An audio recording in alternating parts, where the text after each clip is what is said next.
সন্দেশখালী, হ্যাঁ হয়েছেন তো। বামপন্থী বন্ধুরা কালকে একজন বামেদের নেত্রীর খুব ভাষণ শুনছিলাম, খুব মিষ্টি মিষ্টি করে বলছিল, মিরাজের সাথে বলছিল যে 34 বছরে সাহস হয়নি, হ্যান হয়নি, ত্যান হয়নি। ও শাহজাহান শেখ কাদের তৈরি ভাই? শওকত মোল্লা এরা কাদের তৈরি?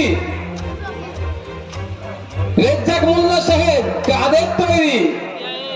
শুধু শাহজাহান শেখ শওকত মোল্লা এখন নতুন একটা সার্টিফিকেট পেয়েছে, কি নেতা হয়েছে। এটা শুধু এক্সট্রা জুড়েছে। সেই নেত্রীর উদ্দেশ্যে বলছি, আপনারাই তো হাত